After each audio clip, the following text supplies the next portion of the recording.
Bonjour.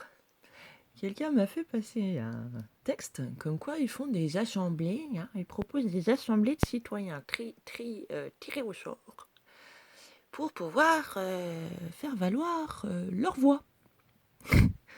Quelle grande nouveauté! Oh, c'est qu'une grande nouveauté, hein. Oh, si, c'est une grande nouveauté, vous allez voir. Bon.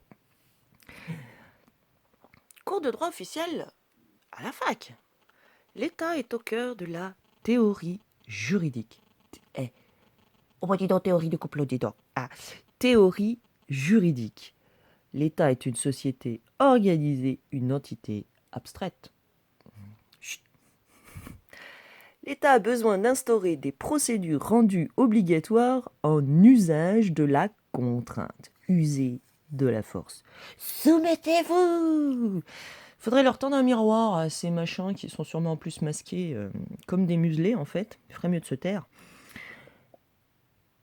C'est une norme inappliquée ou inapplicable cesse d'être.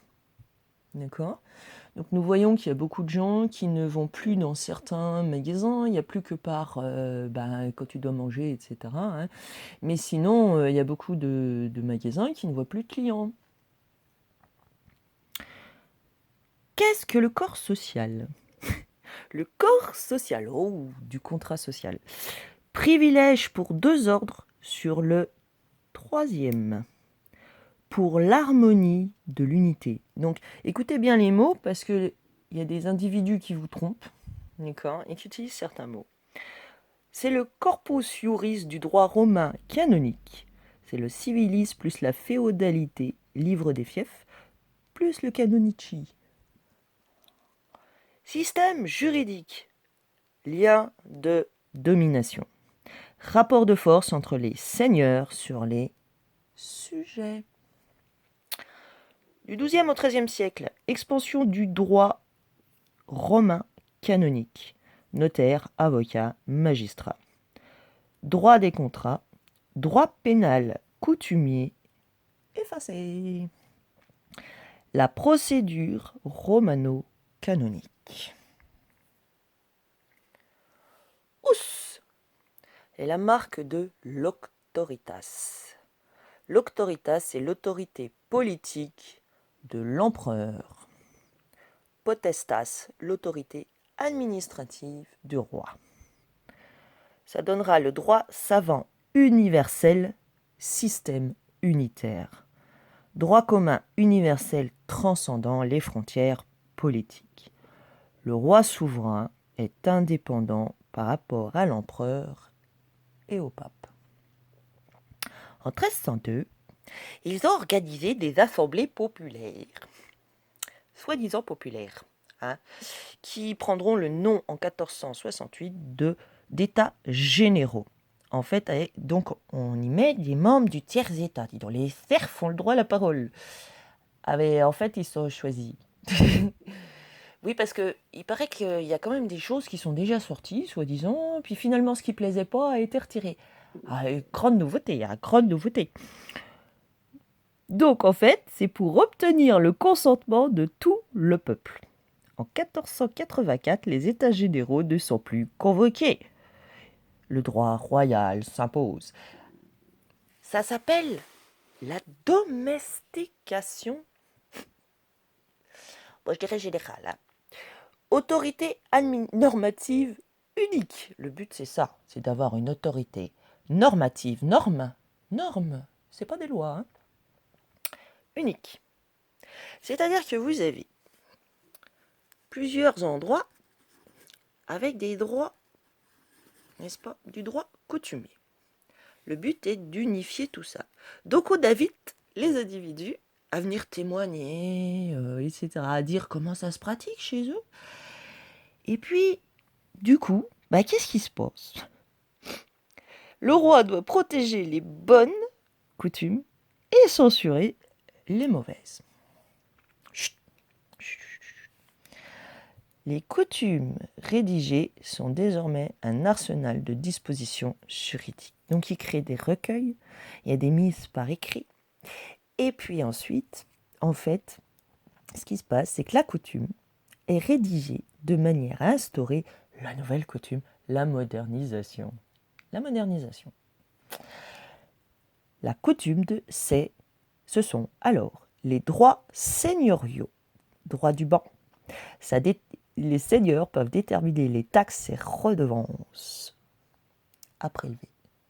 Ah oui, il y en a beaucoup qui sont complices et co-auteurs, et puis qui gardent le silence parce qu'ils se croient que seigneur est maître. Si, ils croient qu'ils ont obtenu des titres et des statuts. Donc le droit communautaire est installé avec conviction que la féodalité doit être respectée. Animus, animal, animé, animation. À force de faire des usages répétés sur le long terme, pour une mise par écrit par des privés. Ce sont des privés qui mettent par écrit et les gens ils obéissent parce qu'on leur dit c'est la loi. Voilà, c'est la coutume.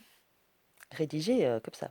Donc on amène, donc vous pourrez aller voir sur la turbe, enquête des bons hommes, d'accord, qui viennent prêter serment. Ce sont des hommes de confiance qui prêtent serment. Oui, non, ils sont choisis. Puis il y a la rédaction de la coutume qui permet la construction de la souveraineté royale pour guider et contrôler la source du droit qui lui échappe. Alors ça atteint le droit privé et le droit de la famille, où la femme n'a plus aucun droit, dis donc. Les femmes sont traitées, ça devient une espèce de société paternelle, n'est-ce pas? Voilà, si vous voyez une différence avec aujourd'hui, prévenez-moi. Prévenez-moi. Conséquence matérielle surtout, le droit coutumier écrit est désormais fixé comme source sous texte officiel sanctionné par le roi et enregistré par le Parlement. Pour aller vers une unification du droit, la formation de la coutume est sous décret. Décret veut dire décrété par le roi. Mais c'est qui le roi, puisque l'autre n'est qu'un commissaire du roi?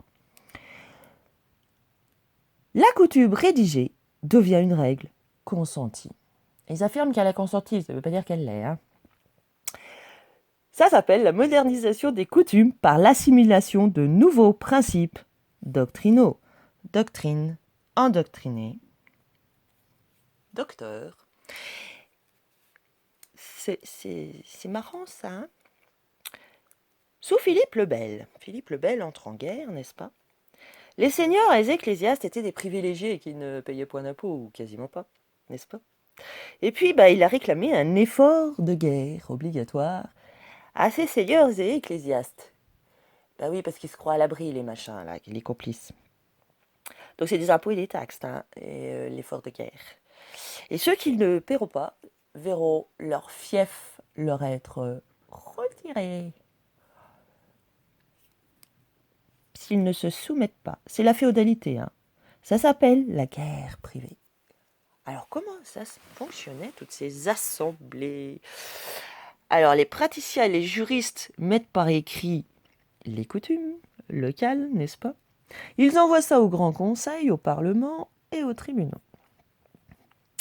Puis, ces assemblées, de plus en plus, voient arriver la venue du commissaire du roi qui examine les textes. Puis, il se rend dans les assemblées et il fait ce qui s'appelle un débat. C'est-à-dire qu'il arrive et qu'il donne la brèche, la parole du roi. Oui, le machin, c'est juste le commissaire. La seconde renaissance du droit romain d'Orient s'appelle la modernisation des coutumes. À partir du XVIIe siècle, ils affirment qu'il y a le consentement populaire. C'est l'autorité, le contrôle du roi fondé par la dépendance des sujets. Les avocats et les juges sont assujettis à leur tour, dis donc. C'est le servage, la servitude. Alors, vous voyez bien que, tant qu'ils écrivent les textes, la réduction en esclavage est un crime contre l'humanité, ou la réduction en servage est un crime contre l'humanité. C'est un crime contre l'humanité. Donc, nous voyons beaucoup d'anglicisme en ce moment, on voit beaucoup d'anglicisation. Donc, personne est en train de se mettre dans toutes les langues. Personne, si nous parlions anglais, ce serait no one, nobody. Donc par exemple, si tu veux faire porter un masque aux personnes, c'est-à-dire au no one, nobody. S'ils disaient ça dans les textes en anglais, mais les gens ils se poseraient quand même peut-être la question, en fait. Alors qu'ils emploient un autre mot. Ah, ils sont en train de mettre domicile aussi dans les têtes. Ah, ils sont en train de... dans la bouche aussi. Voilà. Voilà. Donc il y a plein de mots comme ça. Ah oui, puis vous habitez où? Vous habitez où? Non, non, moi je vis, moi. Voilà. Ça change rien, hein. Ça change rien du tout. J'espère que c'est plus clair pour vous que nous vivons toujours le même mode opératoire. C'est toujours le même schéma. Toujours. Voilà. C'est à nous vraiment de prendre conscience de tout ça et puis de dire stop. C'est stop.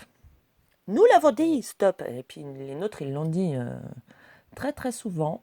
En fait, ça s'est jamais arrêté. Hein. Quand on vous parle de guerre, de temps de paix, de machin, non, ça s'est jamais arrêté en fait. Voilà. Pour une bande d'avides cupides, vous n'êtes que des avides cupides, des espèces de machins, là, c'est tout. Pour créer une fourmilière. Les abeilles. Franchement, c'est à vous de vous regarder dans la glace. Bonne journée à nous.